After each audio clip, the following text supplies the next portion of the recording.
ஒரு நானும் ஒய்ஃபும் பைக்கில் போயிட்டு இருந்தோம். ஒய்ஃப் சொன்னாங்க, எங்க பேங்க் கிராஸ் ஆகுது, லோன் எடுத்தது கவர்மெண்ட் பேங்க்ல எடுத்தேன், இந்தியன் பேங்க்ல நான் எடுத்தேன். I am very lucky. ஆனால் யாருமே எனக்கு இந்த இன்ஸ்ட்ரக்ஷன்லாம் எதுவும் கொடுக்கல. ஏதோ லக்கிலி எனக்கு அப்படி அமைஞ்சிருச்சு. போன பேங்க்குக்கு போனேன், மேனேஜர் பார்த்தா, சார் எப்படி சார் இருக்கீங்க, நல்லா இருக்கீங்களா? என்ன சார் ரொம்ப தூரத்து வந்திருக்கீங்க? இல்லை சார் இது போயிட்டு இருக்கு, எவ்வளோ லோன் போயிட்டு இருக்கு, எவ்வளோ கட்டியிருக்கோம், எவ்வளோ இருக்குன்னு சொன்னாரு.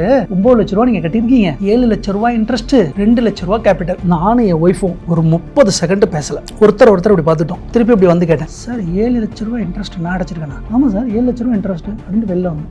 என் ஒய்ஃப்ட்ட சொன்னேன், we must stop this. 7 லட்ச ரூபா நான் பே பண்ணியிருக்கேன். என்னாலே நம்ப முடியல. உடனே பேங்க் அக்கௌண்ட் ஓப்பன் பண்ணோம். லோன் அக்கௌண்ட்டு, இன்னொன்று சேவிங்ஸ் அக்கௌண்ட். லோன் அக்கௌண்ட்டில் 43 லட்ச ரூபா அடைக்கணும். அடுத்து ஈராக்குக்கு போனேன், மாதம் 5 லட்ச ரூபா அடைச்சேன். மாதம் 5 லட்ச ரூபா அடைச்சோன்னே கால் வருது பேங்க் மேனேஜர்ட்டு, சார் என்ன சார் இவ்வளோ பெரிய அமௌண்ட்லாம் அனுப்பிட்டுருக்கீங்க, என்ன சார் ஆச்சு அப்படின்னாரு. இல்லை சார் சீக்கிரம் க்ளோஸ் பண்ணிட்டு அடுத்து நம்ம ஈசிஆரில் 1.5 crores இன்னொரு வீடு வாங்குறேன் சார் அப்படின்னோடனே, அப்போ ஓகே சார் அடைச்சிருக்கு சார், இதை அடைச்சிட்டு நம்ம அடுத்து போகலாம் சார். க்ளோஸ் பண்ணி முடித்தோடனே ரெஜிஸ்டர் ஆஃபீஸுக்கு நான் போகிறேன். வராரு அவர் பேங்க் மேனேஜர். என்கிட்ட சொன்னார், சார் எத்தனை பேர் இப்படி க்ளோஸ் பண்ணுவாங்களான்னு தெரில, ஆனால் நீங்கள் genius sir, 24 lakhs you saved சார்னார்.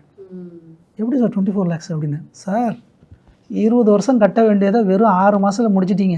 2.5 வருஷத்தில் என்னை வந்து மீட் பண்ணிங்க, நான் 7 லட்ச ரூபா கட்டினேன்னு சொன்ன அந்த ஒரு வார்த்தைக்காக முடிச்சிட்டீங்க சார் அப்படின்னாரு. அப்போ தான் எனக்கு ஒன்று புரிஞ்சிச்சு, இது மாதிரி தானே பசங்க நிறைய பேர் இன்றைக்கி எல்லாரும் போயிட்டு சொந்த வீடுங்கிற பேரில் வந்து இன்றைக்கி வாங்கி அதை அடைக்க முடியாமல் எத்தனை பேர் இருக்கிறாங்க இல்லையா?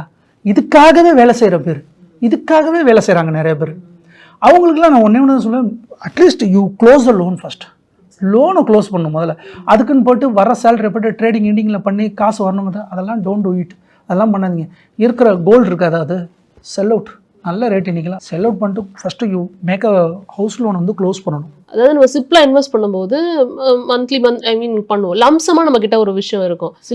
சிலர் தான் வந்து லம்சமாக அப்படியே ஒரு இதில் போட்டுட்டு வெயிட் பண்ணிட்டு இருப்போம். பட் மந்த்லி அதை பிரித்து போடுறவங்க கொஞ்சம் நிறைய பேர் இருக்கும். பட் இந்த லம்சமாக போடுறது வந்துட்டு கரெக்டாக தப்பா, அதை போடலாமா? எப்போதும் சிப்பு பற்றி தான் நம்ம பேசிகிட்டு இருக்கோம். நீங்கள் லம்சமாக போடுறது எப்படின்னா, போட்டதுக்கப்புறம் ஐயோ தப்பு பண்ணிட்டோமேன்னு ஒரு 75% நினைப்பாங்க. ஏன்னா லம்சம் இப்படி வந்துருச்சு. என்கிட்ட ஒரு 50 lakhs இருக்குது. ரிட்டையர்ட் ஆகிருக்காரு, எங்கள் அப்பா ரிட்டையர்ட் ஆகிருக்காரு, ஒரு 30 lakhs வந்திருக்கு, 40 lakhs வந்திருக்கு, இல்லை எனக்கு லாட்ரியில் ஒரு 40 lakhs வந்திருக்கு, ஏதோ ஒன்று வந்திருக்கு அமௌண்ட்டை.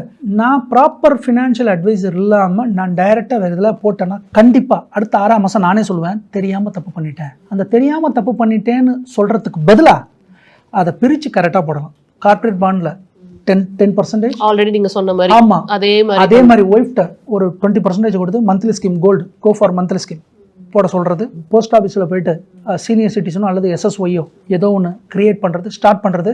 மியூச்சுவல் ஃபண்டு அதில் போயிட்டு ஒரு பல்க், அதில் அகைன் 30%, மியூச்சுவல் ஃபண்டில் 30%, இன்னொன்று கார்ப்பரேட் பாண்டில் ஒரு 40%.